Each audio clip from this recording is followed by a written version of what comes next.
first of all, I want to thank you for doing the interview, letting me do it, because I'm brand new. I don't know what I'm doing, but we're gonna wing it.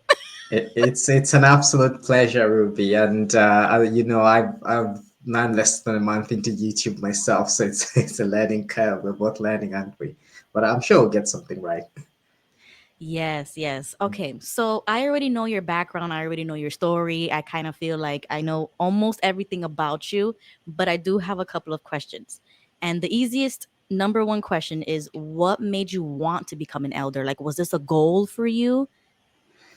That's an interesting question. I think when you're growing up in the Jehovah's Witness community as a man, there is always the expectation that you one day Mm-hmm. become an elder. And especially in my case, my dad was an elder for, I think when I was born, he was an elder, and then he was an elder for many years while I was growing up. And then it's a long story, but he stopped being an elder for several years, and he's an elder again. So, there was always this expectation.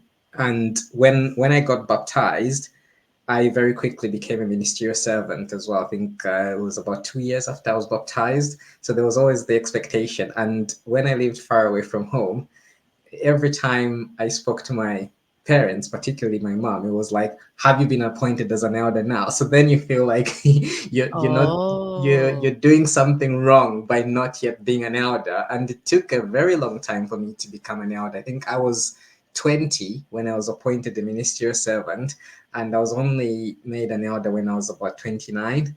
So you just have this pressure.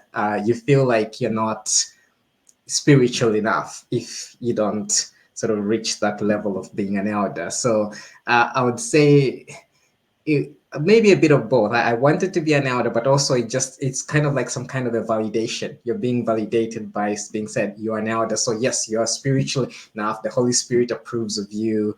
And it's kind of this confirmation bias when you get that. So I must be doing something right because I've been made an elder now. And when before you Mm. are an elder, you're like this clearly something I'm not getting right, and that's why the Holy Spirit is not putting this rubber stamp on me. Yeah. So sorry, Wow. kind of a long answer, but I Yeah. hope. Yeah. Wow. Because Mhm. you felt like you had to live up to like the family legacy, right? Because your father's an Yes. elder, your Yes. mother's like checking up with you. Yes. You're Yes. like, hey, buddy, what you doing? You up there E- yet? Exactly. And then you hear about so you hear about people who've recently been baptized, more recently than you, and they've become elders, because there's a lot of politics in the Mm-hmm. organization with those things. So Exactly. when you hear somebody who's been baptized in the last 3 4 years, they've Mm-hmm. you were a ministerial servant before they were baptized, they get baptized, they become an elder, then you start questioning yourself and thinking, well, clearly there must be something I'm not doing right. Yeah. And there's always Wow. there's always the pressure on men. And when you go to like assemblies, conventions, schools like Kingdom Ministry School, there's always like, you need to reach out. So then you're thinking, so I'm not reaching out enough if I'm not an elder. Yeah. Wow. Yeah, that's very interesting. Hmm. Um, Another question I have was, were you ever part of a committee where you disagreed with the decision, like with the majority of the vote? Because, three elders have to go and it has to be like unanimous, right? For Yes. disfellowshipping or like a reinstatement. But did you ever feel like you disagreed with everybody else and like they, like it was a problem that you wasn't like on board? Right. Okay. So I think a lot of the ones I was on were kind of clear cut. The ones that I remember where I wasn't very sure was Mm-hmm. just to preface that, when you're made an elder, you never Mm-hmm. have any training to be on a judicial committee. There is no formal training. The only training Mm. you ever get is when you're actually on a judicial committee. Oh So my God. you read the textbook, and even if you've read the textbooks, first of all, it's very technical. Like there's chapter 16 in the current book. It has a step-by-step guide, so you have to kind Mm-hmm. of get that procedure in your head. but also you're dealing with an actual human being on the other side. It's not just like you're reading this manual and you're following it. Mm-hmm. So it's all very complicated. So the first time you're on a judicial committee, you're just really trying to figure out like how does this actually work in reality, and you never get any training.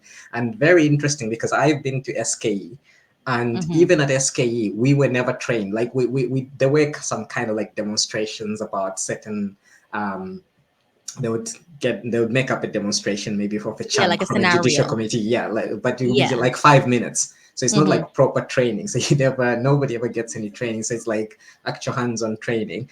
So the first judicial committee I was ever on, I literally didn't know what was happening, and I was just like, yeah, I was just like following along what the most vocal person was saying.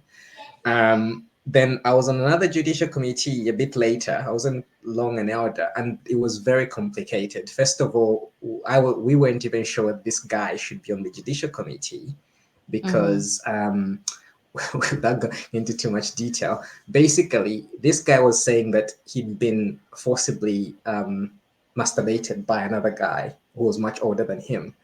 And the other guy was giving a totally different version, and we didn't have the two witnesses. Mm.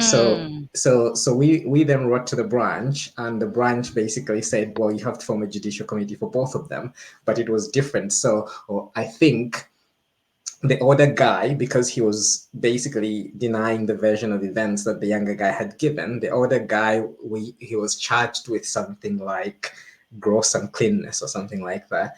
And then the younger guy, who'd, according to his version, he's been forcibly masturbated. He was charged with porneia because he was then said he was a willing participant. So, so what eventually happened was we reproved the older guy and we disfellowshipped the younger guy. But the older guy, he was like all in tears, and yeah, he was in tears. He was like showing this real repentance and remorse and whatever, but he was the instigator, so we reproved him. And then we disfellowshipped the younger guy because the younger guy, he had a history. I was new in this congregation, and he had a history with Mm. the elders where he'd just been. He was one of those kids, like at the time I think he was 18, but in his younger years he'd done some naughty things, like he'd got a tattoo, So he had a few he strikes on him, right? yes, he had a few strikes on him, and there was this one out though that was just like, yeah, we've never had a chance to grab him for a judicial. This is our chance to get rid of him. And Oh so man. this guy just pushed and pushed, and he was one of those very vocal elders, and I was a new elder, so I was just like, well, this doesn't make sense to me. We're disfellowshipping And since the you're new, you kind yeah of just went with the flow, right? Like yeah yeah you're following example, you're watching yeah what they do, you just do yes what they do. So you're just exactly. copying what they do. You're not giving your opinions, you're not, putting yourself out there just yet. Yeah. And when you try to give your opinion, if you're a new elder and to Mhm. somebody very vocal, they quickly shut you down. Whereas, with my experience now, I could stand up to other elders, whether they were older than me and whatever, but because I kind of know the book inside out, and I can think about principles. But at the time, it's just everything is happening very quickly. So when you try to express yourself and there's somebody who's very, very vocal, uh, it's really difficult because there's a lot of stuff happening. It's all happening in real time, and you have to make a decision as a judicial committee. You have to Wow. make a decision on the night. So yeah. Mhm. Did you ever do that? Did you ever like stand your ground and be like, "No, this is what I feel this is the right thing to do." Um, there was one time I stood my ground, but I was on the opposite side. So this was maybe at this time I'd been an elder for like 5 years, and Mhm. this time I was the chairman of the judicial committee, and the one of the brothers that was on, he was only a new elder, and he's a softie, he's a really good guy, and a softie at heart and all that. And the other brother, we had to bring in a brother from another congregation, so he didn't have a Mhm. history with this sister. Now we had the history of this sister where she'd been naughty, reproved, naughty, reproved, naughty, reproved, and I was just like, this is it. So the older brother, he was in his 60s, and he Mhm. was kind of good because she was always playing the mental health card. So what she did as well was she was a bit manipulative. She Before the judicial committee, there'd been this broadcast. I don't know if you remember. There was this broadcast where this sister was talking about her severe anxiety, where every time the husband gets home from work, she starts telling him about her anxiety, and he tries to calm her down, and it's like just Yeah. continuous. Yeah.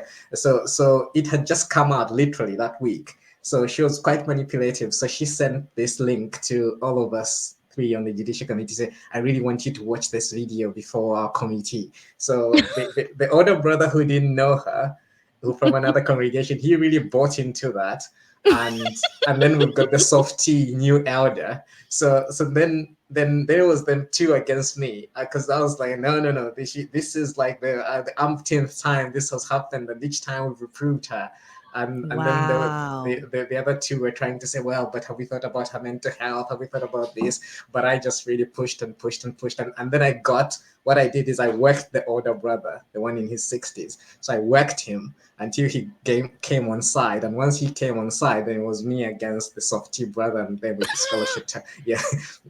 Oh my goodness. Like Yeah. so many like Yeah. Yeah. webs into this. No wonder Yeah. you had anxiety attacks and panic Yeah. attacks. It's very hard work. It's above anyone's pay grade, to be honest. For Yeah, and real.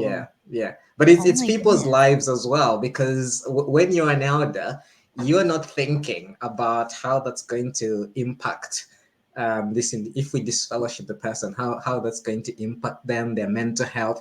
There is no aftercare, so to speak. Exactly. When you disfellowship somebody, you're just thinking, this is Jehovah's organization, these are the righteous standards, these are the rules in the book, and that's all you're thinking about. And Yeah. leave it in Jehovah's Mhm. hands, right? Because Exactly. if Jehovah Mhm. wants you to draw close to him, then they Yes, will come back and they yes, will call yes, you to want to be yes. reinstated. Yes. And with this sister as well, um, when she got this fellowship, she was one of those people that would constantly be calling the elders, and she wants to tell you what she's doing to get back to Jehovah, and she wants to ask Wow. questions. So then there's this brother, I said he was very hard in one of my earlier judicial committees. Hmm. So he was like, "You're shepherding her. Why are you shepherding her? She's disfellowshipped. She doesn't deserve any shepherding." That's your Because, job. yeah, yeah, yeah. So, but he was a hardliner. He was very much a hardliner. But yeah. Wow. Mhm. That's actually really mean. Like I feel Yeah, bad. yeah. And so the circuit overseer got involved, and because there was this other brother that came in, and he had actually been on committees before with his sister, and Hmm. he'd pushed to protect her from being disfellowshipped. So we made sure he Wow. wasn't on the last committee. And so all this was happening, where this other brother was saying, "Why are you shepherding her? You're taking a hardline stance." And so then the circuit overseer got involved, because this softy brother was saying, "Well, they're not showing any compassion." So I got, Exactly. and that was one of the people implicated, because I basically told Wow. her off for preaching while she was disfellowshipped. And then I was like, this whole thing Dang. in the elders meeting, the second overseer was like, "Yeah, I'm gonna pick on you," and basically told me off for not being compassionate. um yeah. Oh my goodness. Well, Mhm. now that you're out, do you ever like feel guilty that you disfellowship somebody or that you reinstated somebody and now you're considered like apostate, like you're out but they're in? Like do you ever think about those types of things? I think the people that I feel the worst about are I'm trying to say, so the young guy, he definitely had mental health issues. We could have dealt better with him. I actually heard, so he got reinstated. He wasn't long disfellowship, but I mean, if you're disfellowshipped, it feels like an eternity. But he was disfellowshipped like 6 7 months, which is not long. Mm-hmm. And he came back, but then afterwards I moved elsewhere after SKE and all that, and I heard he got disfellowshipped again. And I just feel that if we treated him with more kindness, if we Mm-hmm. had been a bit more understanding with his mental health issues, I think maybe it would have made, who knows, maybe it would have made a difference. But we definitely didn't treat him with kindness at the time. Um, a lot of the things that people were disfellowshipped for, now that I look back, I'm like, Mm-hmm. it's literally none of our business, right? It's like, um like, I'm sorry, but yeah, these like really really personal things. And sometimes we were actually creating cases where there was no case. That we once disfellowshipped a woman that had been out of the organization for years. Like, I literally had never seen her before in my life. And yeah, so me and well, it was a bit complicated because her husband was in the organization. He wanted scriptural freedom to remarry, Oh, and you see? yeah. And anyway, for your viewers, so scripture freedom is when the elders say, if you've been in a marriage, when the elders tell you it's okay, you can date someone or marry someone if you want, if you're out of the marriage. So this guy, he kept coming to the elders and saying, well, she's done this, she's done that, and why you know disfellowshipping? And we kept saying, well, if she's done it, show us the two witnesses, give us proof. And he had nothing, Mm. but he found out somehow. My suspicion is he downloaded the elders book and read it, but I can't prove it. But he found out that the elders book says that if his wife is no longer a Jehovah's Witness, either if she's now disassociated or Mm-hmm. disfellowshipped or never been a witness, he found out that he could basically just say, yeah, she's admitted to cheating on me, and that would suffice Just as because she's inactive for like years and years and years, or she wasn't like a Jehovah's Witness no, anymore, no, he could get a divorce. she has to be not a Jehovah's Witness. So being inactive is not enough. So Oh. because she was inactive, he had to provide two witnesses to her Mm. adultery. If the situation changed overnight, this is how ridiculous the rules are. If the situation changed overnight, such that she's now no longer one of Jehovah's Witnesses, so if she wrote in a letter saying, I'm disassociating, or she got disfellowshipped, that would Mm-hmm. automatically change. All he had to do was say, she's admitted to cheating on me, and that would that then would give him the scripture freedom. So he knew that, and he was a very clever guy. So now he got on this campaign to get her disfellowshipped. And then eventually he found a Christmas tree on her windowsill. So he took a picture of the Christmas tree and he said, she's got a Christmas tree. Why are you not disfellowshipping her? So so me and What? so me Oh, and the hardliner brother, we went to her house. And bear in mind, I since I moved to this congregation, she'd never been to the kingdom, or she'd been away for right. years. So Mm-hmm. I'm a total stranger to her. So me and the hardliner brother go to her house. We knock on her door. So she opens the door. She doesn't make any eye contact with me. She starts talking to the hardliner brother, and he's saying, "Well, we've heard you've got a Christmas tree and all that." And she was like, "Look, I walked away many years ago. I'm no longer one of Jehovah's Witnesses as far as I'm concerned. The community don't view me as a Jehovah's Witness. Why don't you just leave me alone?" And so he's like, "No, we just want to investigate this and so on." And she says to the brother, "The only reason I'm speaking to you is out of respect for your wife, because your wife was very kind to me when I was coming to the meetings. Otherwise, I wouldn't even Wow. entertain any conversation." So I tried to jump into the conversation, and then she just shuts me down. She just goes, "I don't know you. I've never seen you before. I don't even know what you're doing to me, so don't talk to me." And I just said, "Fair Whoa. enough." So she has this sort of bit of a back and forth with Mm-hmm. the hardliner brother, and basically asks us to leave. So it's like 5 minutes, and we left. So we saw the Christmas tree on the windowsill, and so we Mm. formed a judicial committee for her. She got police involved, because when we turned up at her house, she got police involved. We rang the branch. The She branch called the said police? she called the police. So the police actually went to this hardliner brother's house, and What? they went to the coordinator's house. The only reason they didn't come to my house was because she didn't know my name or whatever, or anything about me. Oh my But goodness. she went to these two elders' house, said, "Please don't contact this lady. Please, we understand what you're trying to do, but she's asked not to be contacted."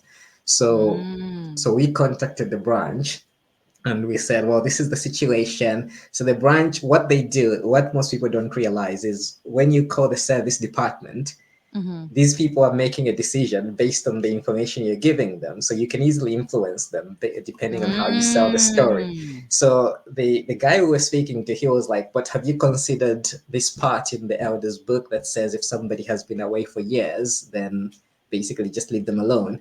And we were like, "Oh, well, no, she's still an influence on the congregation because she's got the kids that come to the meetings and she influences them and so on and so forth." So basically, we made the guy agree to us forming a judicial committee. So they said, well, so we said, "How do we invite her?" Because she said not to turn up. So they said, "Send a letter by registered post." So I was the chairman of that committee. So I sent the letter by registered post. Literally What?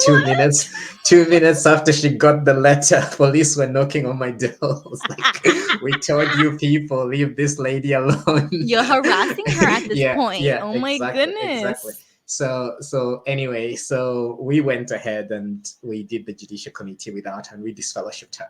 And that's Wow. like, now I look back and I'm just like, why were we doing that? And then literally, I can't remember how long, but I was just like, in a manner of speaking, I'll say literally 2 days later, this guy, he writes us a letter. My wife has confessed to adultery. Give me scriptural freedom. And at this point, he already had a girlfriend.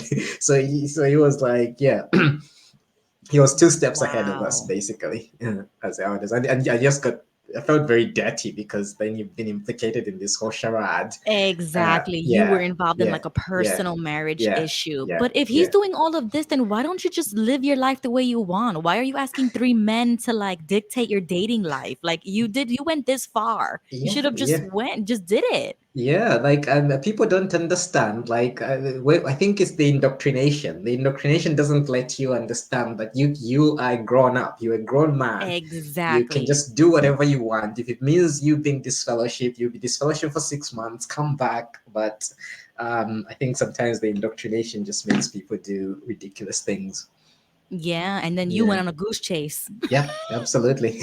Oh my So goodness. yeah, that's one person I've tried to find like a way of contacting her, because this is the one person I want to say to, like, look, I really apologize for, Wow. intruding in Yeah. your life like that. It was the indoctrination working, but yeah, it is what Right, it is, right? right. Yeah. Hmm. Damn, yeah, I feel you. Hmm. Um, Yeah. okay, so another question that I got from actually my husband, because I was talking Oh, to him about all you, right. and he mentioned something to the effect like the higher you get in the organization, sometimes the more it hurts because you've Hmm. dedicated so much more than any one of us can do.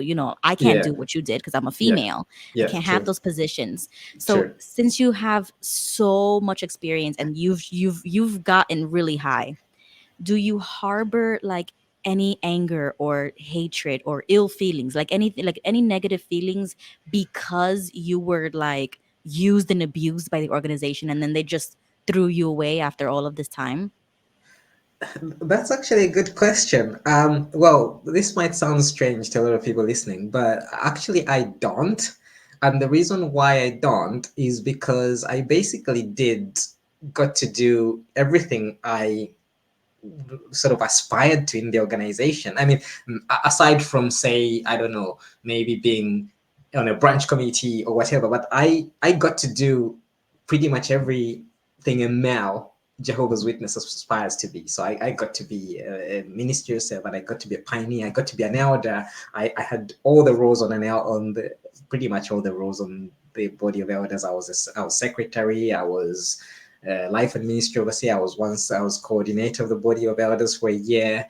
I But got that's to a go. lot. That's a It is lot a lot. to Yeah. finally say like, oh, I don't believe in this anymore, and then Yeah. they just like, okay, fine, 20 years Exactly. down the drain, you can go now. Yeah, I mean, that does hurt a bit, but again, you think, okay, yeah, it's just the indoctrination working, isn't it? And it's like a self-preservation kind of thing. So I don't know. The people's minds work differently. I think if there were things that I wanted to do in the organization that I never got to do, like there's people that want to be elders, but they never made elders because of politics and because of all other Right. things.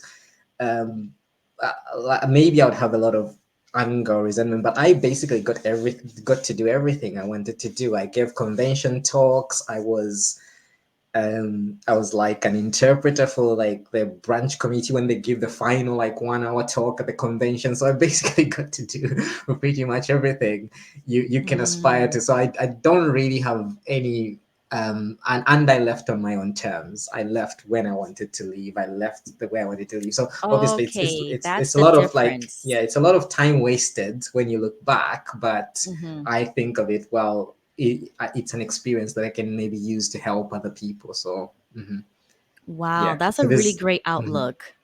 Yeah. And anyway, coming back to the anger thing, Yeah.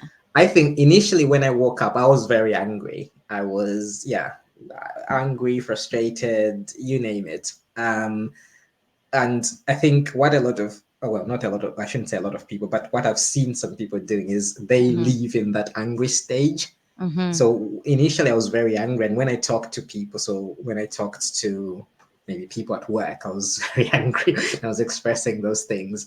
And Mm-hmm. even when I talked to some people that are, I wouldn't name names, but people I was close to that I thought I Mm-hmm. could share my feelings. I was very, very aggressive in the initial stage Mm-hmm. when of Mm-hmm. waking up. But I managed to process those feelings. I couldn't really afford therapy at the time, but I'm a therapist myself.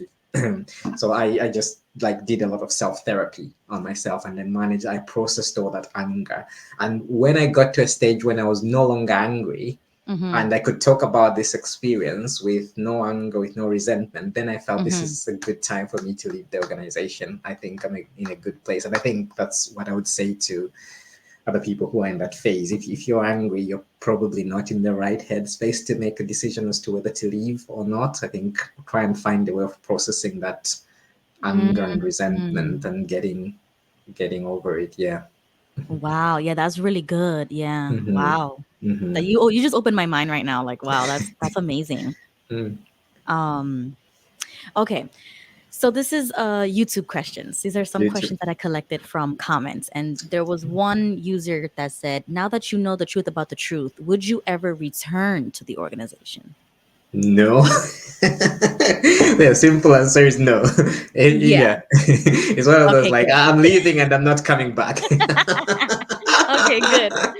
uh, so I wouldn't return. I would, if somebody was thinking about joining, I would be very actively trying to dissuade them from Right. This is joining why this we're thing. here. This is Yeah, why yeah, we're this is talking what we're about it here so for. that nobody else Exactly. joins this cult. Exactly. Exactly. And in your position as an elder, just how widespread is the CSA issue that you know of from where you're from? Right. Okay. So that's a good question. So I would say, in my experience, it's not that widespread either. That's maybe because things don't get reported. I don't know, because I've been an elder. I would Mm. say I was an elder for maybe 9 years or something. I only got to be on one judicial committee that dealt with the CSA. Um, I knew of other situations like historical child sexual abuse, but they were quite rare. So you could have maybe one person in the congregation that had there was some historical child sexual abuse. There was yeah, there was one individual where this, yeah, it's not funny at all, but I was coordinator in the congregation. I'd been brought in after SK to this congregation specifically to be coordinator, and it was only towards the end, after having been in the congregation for like a year, that I found out that there was an abuser. But because the other Mm. elders didn't tell me, anyway, yeah. So that was Whoa. very scary. And then we went, because usually there's branch imposed restrictions, and we Mm-hmm. hadn't been following those restrictions this for like a year, and I didn't know, and it was only when I rang the service department about this brother that this brother at the service desk was saying, "Do you know that this guy is an abuser?" And he was saying, "These are the restrictions." I was like, "Nobody told me." Um, yeah. Whoa. Like how did you not get the memo? So this is the problem. In because the organization think they're so smart and they think they're good at sort of risk management. When there's an abuser, things can easily fall through the cracks. So you're dealing with elders who don't have the training, who don't have an understanding of how serious child sexual abuse is. So what they do is, when there is knowledge of an abuser, they will inform the elders who are Mm-hmm. on the body at that point. Mm-hmm. But there's so many things that can happen. So an elder can move away, who's maybe got the knowledge of that information. They can move away from the congregation.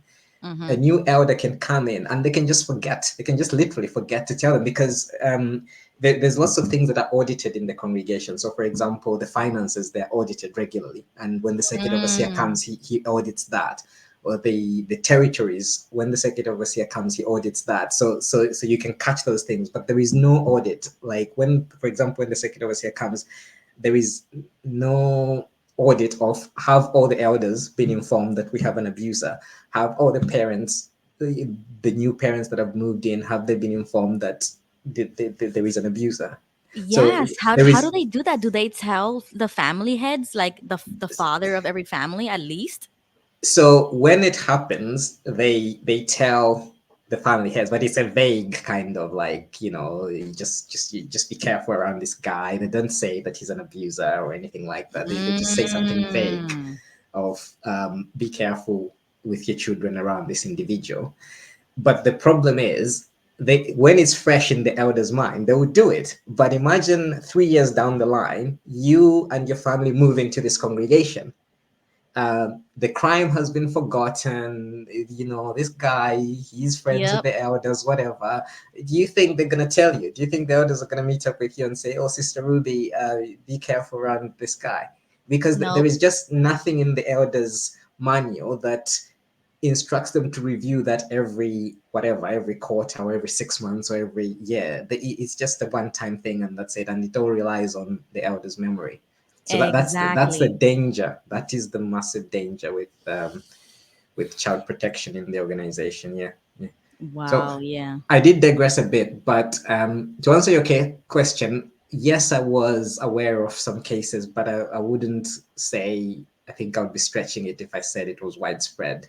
I was aware of Yeah. cases as an elder, Okay. of people in my congregation and so That's a on. good But thing, though. That's a good mm, thing, it's a because good thing. Yeah. I spoke to my uncle recently, and Hmm. he used to be an elder too, and he said he was Hmm. also in a couple of cases, but that's in Hmm. the United States, so I think it's different Hmm. everywhere. Yeah. But Yeah. these elders are dealing with this. You know what I mean? Like they have it on their chest. Yeah. Yeah. Like they've dealt with something like this, and it's heartbreaking. But it's like, what are you gonna do? Like you said, I was indoctrinated. I was doing things that I didn't know Yeah. until Yeah. afterwards. You feel bad, but You what are we feel, gonna do? yeah, exactly. And the thing is, I don't know how many people realize this while we're talking about this, but um, there is no automatic disfellowshipping for anyone in the organization, including a child sexual abuser. So just because you Right. abuse somebody doesn't mean you're automatically going to be disfellowshipped.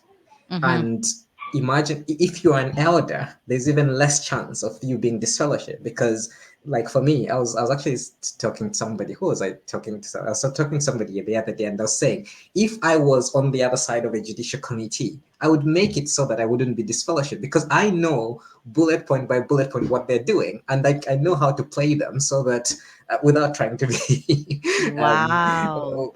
whatever, arrogant, but I would know how to play them so that Mm-hmm. they don't disfellowship me. Mm-hmm.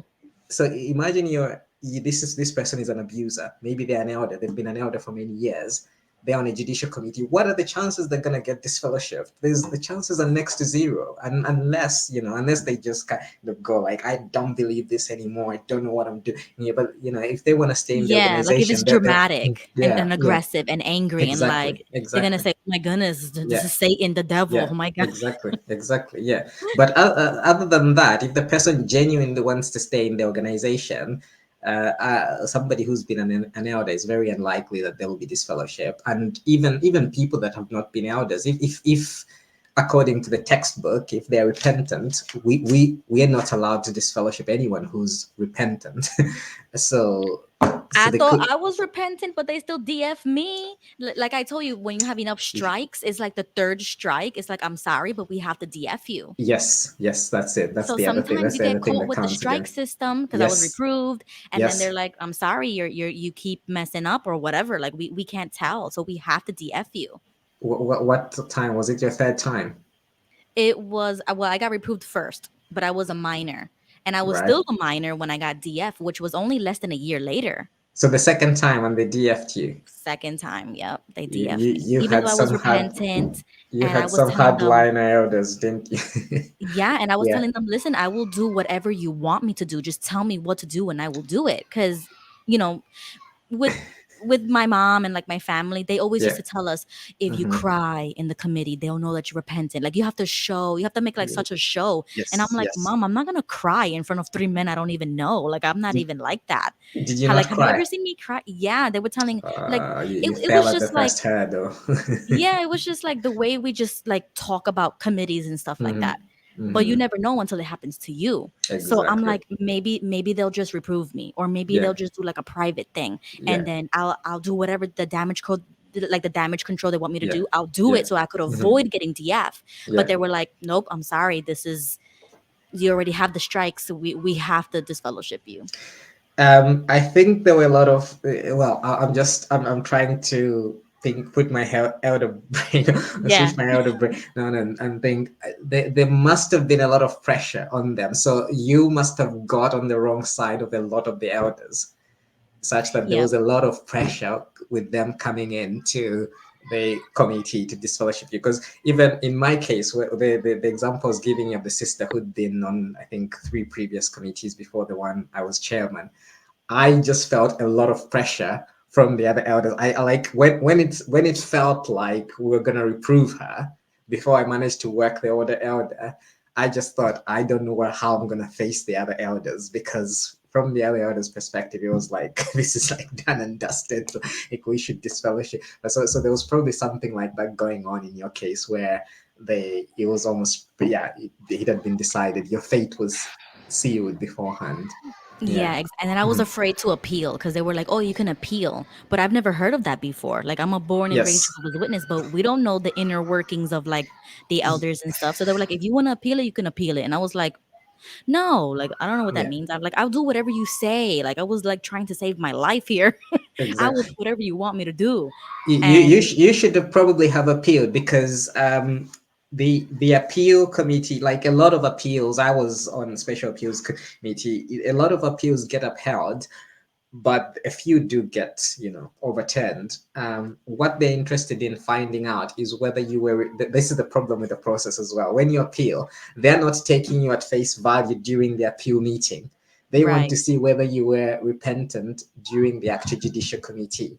So yeah, even if you show repentance to the appeal committee, if they're hmm, not convinced that during that 1 hour or whatever 2 hour meeting you were exactly. repentant, I can't. they will uphold the judicial committee.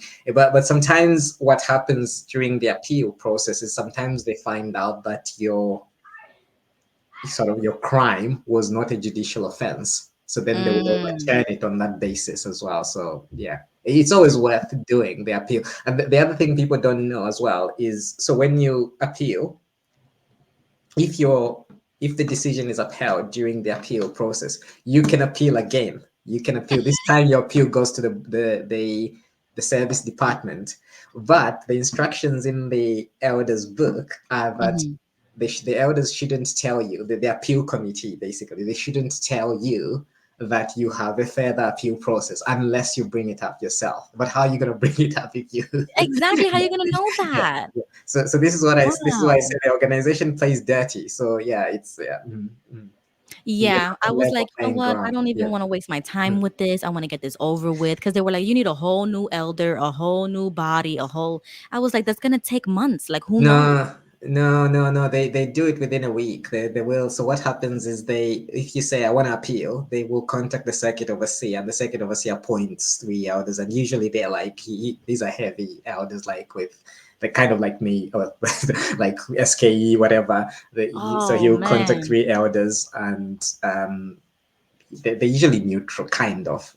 that's scary though. For a 17-year-old little girl, that's scary. Like I It was is stunned. scary, and so the worst thing about it now is that, so you are being interrogated by 3 men Mm-hmm. when in the judicial committee. If you appeal, it's going to be 6, because the 3 original brothers, they're going to be sat in that Oh meeting, and my they're going to be god. hearing everything you're saying. So now it's like 6 against 1. Yeah, Oh no, yeah, yeah, yeah. Oh my yeah, goodness. I would have yeah. not survived that. So, Hmm. it is what it is, but It is what it is, yeah. But yeah, if you just want to fight them, I guess it's one of those things worth doing for anyone that's listening. That's that it's a situation. process. If you It's want to make crazy. work for them, yeah, definitely just say appeal, and then if the appeal upholds the decision, just say I want to appeal again, and yeah, just make their life difficult, basically. Okay, so another YouTube question was how important to Watchtower is getting or slash keeping financial funding from the governments as a 501c3 corporation, I think it is. Do you know Oh, anything about that? I don't know anything about that. the only thing I will answer is I'll just say what I know from what's happened in Britain. Mhm. So what they did a few years ago was um, all the congregations used to have their own bank account. So you did your own accounting, you deposited the Mhm. money, and then if you wanted to pay for something, like if you wanted to do some repairs, you just use the money in your account and you paid it. But I'm trying to remember when it was, definitely before the pandemic. So I think it was around 2016, 2017.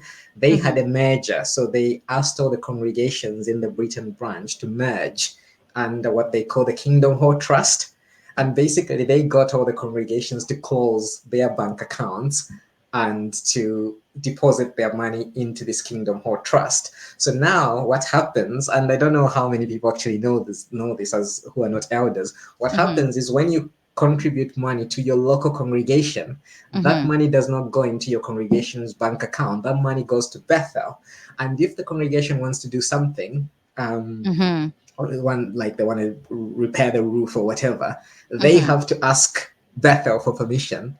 And not only for permission, they have to ask Bethel to release that money so that they can use it. Even Wow. though, and this is not money contributed to the worldwide work.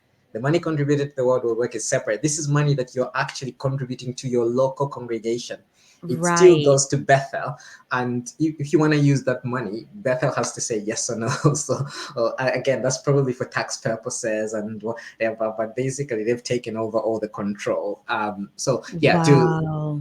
so I don't know the answer to your viewers' question, but what I will say is they will do lots of things to just to Mhm. get the most favorable tax statuses. Advantage. Yeah, Yeah. advantage. There is a video. I don't know if you've seen it. The video that's been leaked online where this Philip Brumley, he's on it. Gaius Glockentin. So Philip Brumley is the top lawyer for the organization. Then Mhm. Gaius Glockentin, he's like a helper to the publishing committee. Mhm. And who else is on there? Paul Gillies is a helper to the coordinators committee. They're basically instructing branch committee members about how to kind of manipulate governments to give them favorable tax statuses. So I think Really? it's a big thing for them. Yeah, yeah. Mhm, Wow. Yeah, mhm. I'm gonna have to look that up because the only thing I know Yeah. about is the Norway situation because they were Yes. suing for their, their Yes. status that they could get the Yes. funding from the government. Yes. It's like, why Uh-huh. are you fighting so hard for Satan's money? Like, It's so important to them. And when you watch this video, I will send you the link afterwards. And okay, maybe you can do a video on it on your channel. But it's disgusting that the kind of the ends that they go to try and get those favorable statuses. So yeah. yeah, Mhm. yeah. Okay, now this is gonna be about your time as the hospital liaison committee. All right. All right. So somebody was asking, do you feel any shame or remorse for having encouraged people to essentially commit suicide? So it's a good That's question. heavy. That's a heavy one.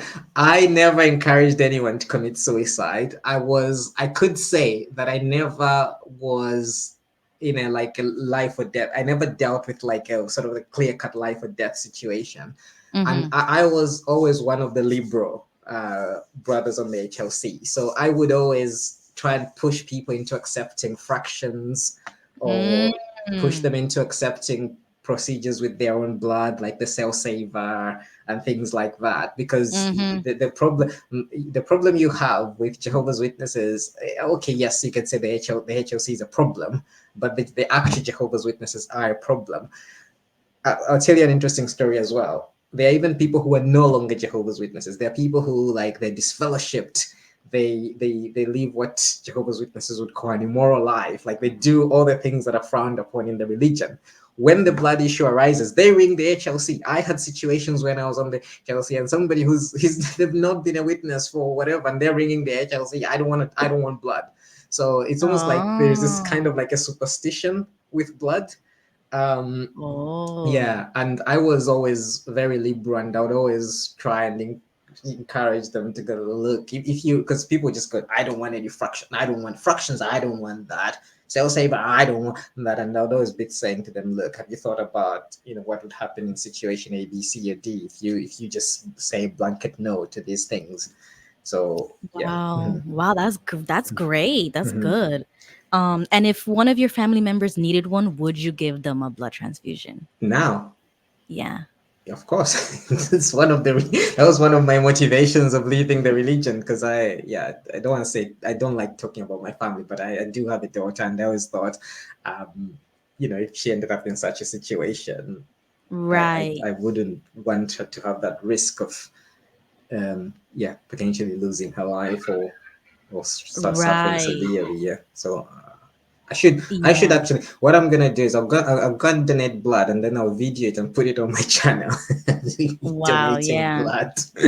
No, Yeah. because that's interesting, right? Because even though your wife is still a JW, but you're out and you are the family head, you know what I mean? Like Hmm. the headship, the spiritually divided household is gonna come up, you know? And Yeah. you have a kid, so it's kind of hard because I had to do the Yeah. same thing. I was like, I'm Yeah. trying to respect the father, Yeah. but this is my religion, and I felt Exactly. like I still have to bring him to the meetings or whatever. Hmm. So that was what I wanted to ask you, was like, how are you gonna raise your daughter? Like, you don't have to give details, but like, Yeah. how do you deal with like co-parenting basically with a JW? So I've it's kind of like just setting the red lines, and this is again people who are maybe listening who are like PMO, they're planning the way out. These are the things you need to talk about before you actually leave the religion. Like, what's Mm, life gonna look like when I'm no longer in the religion? So for me, I have expressed my concerns about the fact that the organization doesn't have policies to protect children, and therefore I don't feel safe for my daughter going to the right. Kingdom Hall. So that's a valid argument, isn't it? Because I Yes. have given all the evidence from my point of view as a former elder, saying they just don't have the infrastructure, the knowledge to protect children. Right. So, or what I've said is, you don't know if the person sat next to you is an abuser, and you have no way of Exactly.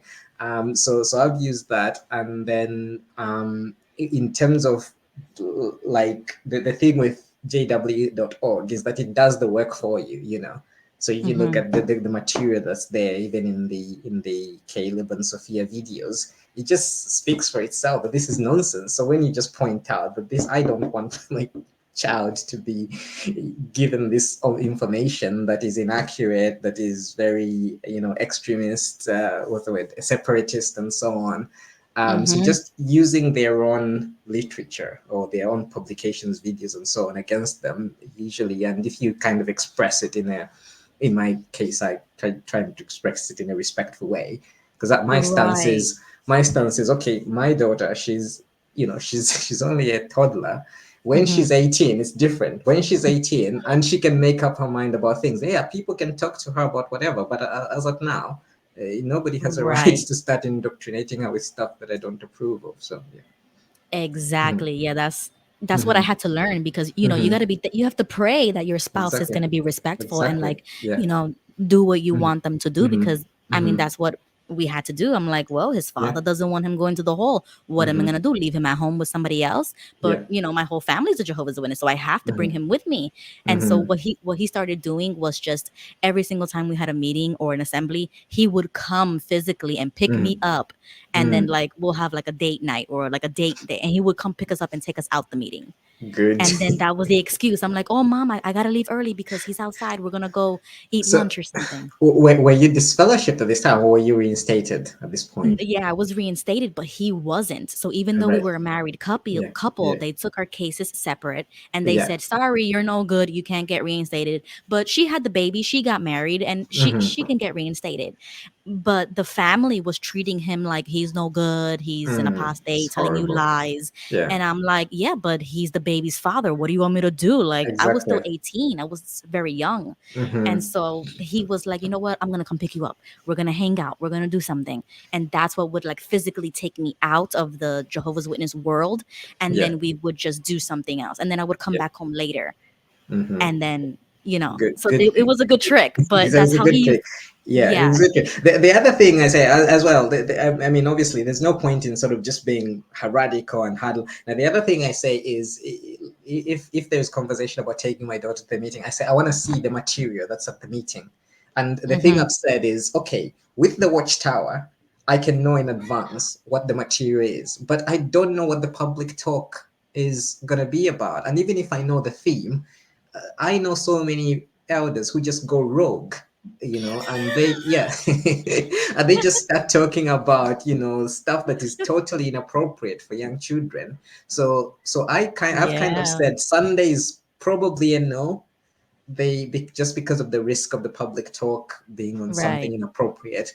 But the midweek meeting, I will look at the content, and if I'm satisfied that there is nothing inappropriate, then maybe I will say yes. So it's a kind of it's a give and take kind of thing. Yeah. Right. There has to Mhm. be a compromise. Like you have to work Yeah, yeah, together. exactly, Yeah. exactly. Okay. Because you have to respect the other person's beliefs as well.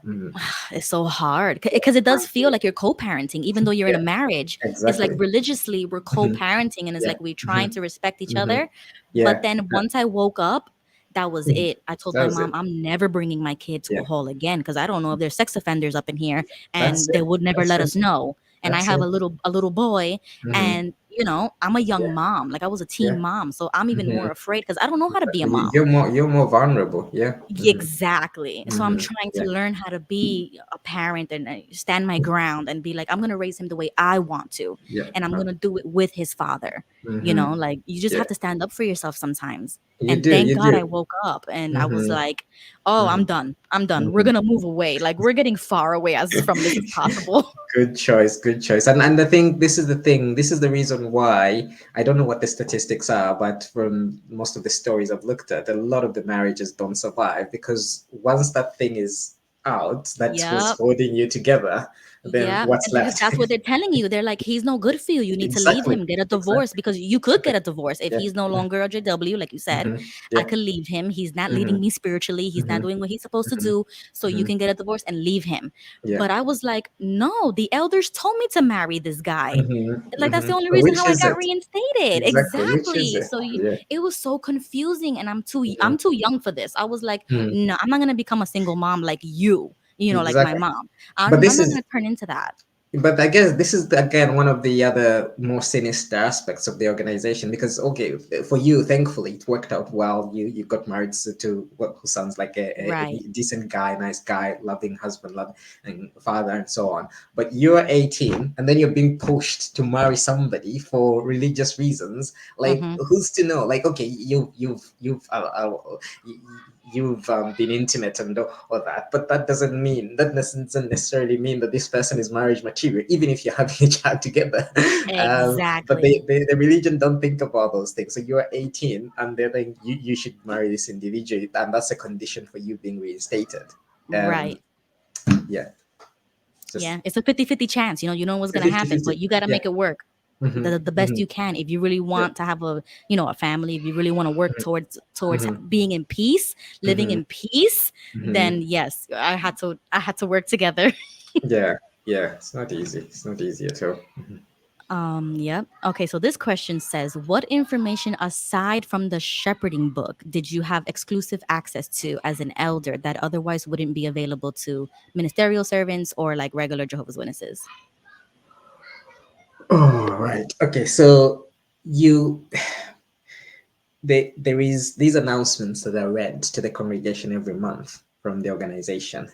There is a blank, well, not a blank, a sheet that comes every month to the organization, to the elders. It's called the S147. So the first section is just for the elders. So there's usually some instructions for the elders. There may Mm-hmm. be some updates to the elders book, that sort of Mm-hmm. thing, some legal things, and then it goes on. It says for the coordinator of the body of elders, but all the elders get to see that. So there's some instructions for the coordinator. There's usually some instructions for the secretary and the service overseer, maybe the life and ministry overseer, and then you get a section that says for the congregation. So that's the Mm-hmm. congregation get to hear those announcements, and those are placed on the notice board. But there's extra information that's given to the elders. Then during the circuit visit, so there is the Friday, there is a meeting with the elders and ministerial servants, and basically the circuit overseer goes through this outline from the organization. It's more like a talk anyway, or a question and answer kind of thing. And then when the ministerial servants leave, usually there is like maybe a 5-10 minutes where the circuit overseer reads some specific instructions for the elders. Uh, so you normally don't get that in print. It's just read out to you, and then if there Mm. is a school, like a kingdom ministry school, then there's usually some information. Again, usually that's orally presented to you as elders. I'm trying to think of anything else. Um, then again, it depends. So if you are like I was on the hospital liaison committee, you also get a set of instructions which other elders would normally not get. Um, I'm trying to think of anything else you'd get. I think that's it. That's basically it. Yeah. Obviously, with going to SKE as well, or like there was like more. I don't know. You'd call them. Yeah, there's maybe some other instruction. Although that's more like those are that's stuff that other elders would know anyways. Just that you're having it in sort of like a school format. Hmm. Yeah, yeah. Are these also the forms that get leaked, like avoidjw.com and stuff like that, when they Yeah, a lot leak of them, newsletters? a lot of them get leaked. Yeah, yeah. So I guess Oh. it also depends. It's so not so elders don't have the same level of access to things. So so as I said, when I was on the hospital liaison committee, I had access Mm-hmm. to information that other elders, on my body didn't have.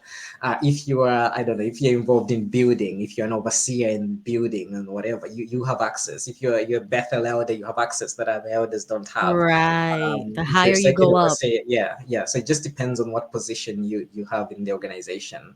And so just because you're an elder doesn't mean that you have all the access that other elders have. Mm-hmm. Wow, Yeah. yeah, that's crazy. Mm, Okay, so the last question, and mm, this is also coming from my uncle as well, because he used to be mm. an elder and he just got Right. this fellowship, and we just reconnected. I like it was Yeah. crazy. Yeah. Um, and I kind of feel like I gained a family Hmm. member. And Hmm. this Saturday, I'm actually gonna drive to West Palm Beach and meet up with him, like Oh, in fantastic. person. I Fantastic. know, like Oh, I'm super listen, excited you, to you like should bring him onto your channel. I'm sure he'll have lots of I insights. told him, but he's Yeah. he's still brand new. Like he literally Right. just left. Like it's not even. He- I think it's almost like less than a year. So he's still waking up and like still going through yeah. the process. And I'm Right. like, I totally understand. But if I could see you in person, if I could just Hmm. hug Hmm. you and Yeah. like Yeah. talk to you, like you're awake. Like I have That would be you. amazing. That would be amazing. No, I'm really Yes. pleased for you. So okay, yeah, keep them coming. Keep those family members coming to Yes. the darker side. Yeah, so he saw one of my posts that I was gonna Mhm. interview you, and Mhm. that's how he found my channel. And then when Mhm. he commented, I almost died because I was Mhm. like, "Oh my god, one of my Jehovah's Witness family members found Yeah. my YouTube Yeah. channel." And Mhm. but but he was doing research and then watching videos, and he woke up and he told Mhm. me to ask you this very Mhm. specific question. So Right. that's what I'm gonna Right. ask you. I probably don't he know the answer, but we'll give it a go. Yeah, I'm super curious because we were talking about this. He said, "Do you know anything about the 10-year plan?" I don't know anything about the 10-year plan. I don't.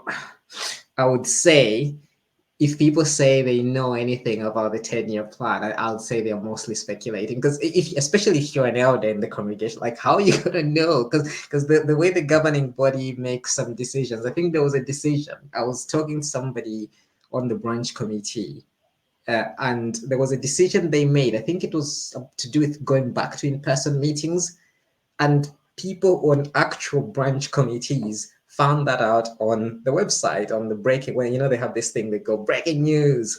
Like people on Right. actual branch committees said we just found out from the website, same as everybody else in the organization. So yeah, I mean I don't know anything about the 10-year plan. I can speculate based on the last annual meeting, the kind of direction they want to go in. I think they're gonna go in sort of a JW light direction where um, like they'll be encouraging people to preach more informally. The house to house won't be like such a big thing. There's probably going to be like a two-tier system where you've got the pioneers get to go to more meetings, other publishers go to less meetings, so something along those lines. But that's just pure Wow. speculation on my part. Yeah. Mhm. Yeah, and I was talking about this on the live last night too Yeah. because in the phone call he told me like, a few specifics. So, Mhm. like you said, Mhm. speculation, we don't know, it's not official Mhm. yet, but you heard it here first. He Mhm. talked about the blood transfusions, that Mhm. it was going to be more like lenient, that it was going to be a conscience matter. Mhm.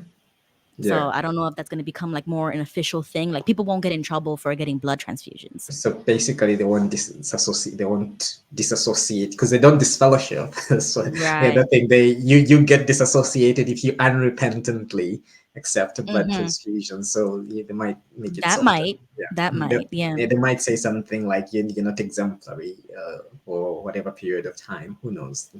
So that might change because Mhm, even with the beard situation, mhm. I would have Yeah, never thought that would change. And yeah, then they literally went on broadcast and like, mhm, we can't discriminate brothers who have a beard. You know what I yeah, mean? So maybe it could be the same thing with blood transfusions. Like we can't treat them differently because they had a blood mhm, transfusion or whatever, or yeah, make changes to the card yeah, because they don't want to do fractions anymore. Like he yeah. made it seem like they wanted to just make it like completely one level type of thing. Mhm. No, just like a conscience matter, and you should Yeah, be fine. I can see that happening. Can also see, uh, the wisest thing for Jehovah's Witnesses to do at that point would be to start suing them if they had lost family members or they had serious health complications because so they I would sue them. Oh. But I think the problem with Jehovah's Witnesses is they just lap it up. Like the beard situation, for example, in the congregation I used to go to, literally all the elders started growing a beard, and I Mm-hmm. even said like even if I'm not a fan of having beard, like I'm a fan of people, like I like it on men when it looks really good and Right. whatever. But I personally it doesn't work for me. So I said Mhm. even if I did want to grow a beard, out of protest, I wouldn't because it's just ridiculous. Like you're a grown man, so I'm in my 30s. I know friends who are in their 40s, 50s, 60s, and they've started growing beards. And I'm like, you're a grown man. You need permission from 8, 9 men in Warwick whether you need to grow a beard or not. And the other thing is, people don't think about this when they indoctrinated is yesterday it was a crime to have a beard. Yesterday Exactly. you could be viewed as not exemplary, you could be denied privileges, you could be Mhm. whatever, given counsel for having a beard, and overnight it's just like it's just like it's okay now. And don't make an issue out of the fact that we've allowed you to have beard now, like ridiculous. Right. Mhm. Yeah. So I Yeah, don't know if these changes are gonna happen, but yeah, I would be shocked and surprised. And it is problematic for me too, because I'm mhm. like, how many people have died because of Exactly. this? And Yeah, now you want to make it just a conscience matter. So whoever wants to get a transfusion, you can get it. Like what's yeah, next? Are we gonna be able to vote? Because those are violations of our human rights, right? So it's yeah, like nothing how is. much more can we go? But the problem is what will it take for Jehovah's Witnesses to see that there is no truth in this thing? So, as you said, Right. yesterday beards were an issue. Now today they're not. Yesterday you couldn't refuse to count hours. You even if you said I go preaching, I just don't want to count the hours. You would have massive issues with the elders. Today Right. you don't have to count. I was like, what's it gonna take for Jehovah's Witnesses to realize this thing is bogus? Like there is no Holy Spirit here. There is no, there's no Yeah. chariot here. No, Yeah, yeah. If you saw my interview with Jerron, he said the same thing. They mhm, reinstated me, but I was like low key an apostate because I was already mhm, awake. And yeah, that's how I knew they didn't have Holy Spirit, because if it was real, Jehovah would read my heart and yes, my mind. But yeah, they reinstated me anyways. So they don't exactly. have the Holy Spirit. And There I is no was holy. like, that's Yeah, super I, interesting because yeah, that yeah. woke you up a little bit. Exactly. I was PMO for I don't know. Yeah, I'm not gonna give a period of time, but basically, when I was PMO, I was still getting privileges. I was being asked to do a Mm, baptism talk at an assembly. I was getting convention talks. I was like you see? at this point, and I checked out mentally, and I was like, there's just no Holy Spirit here.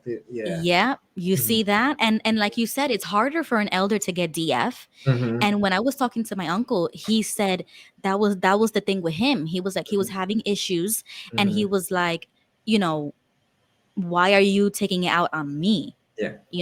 Like Yeah. he was an elder for 20 something years, born and raised in the religion, and Mm-hmm.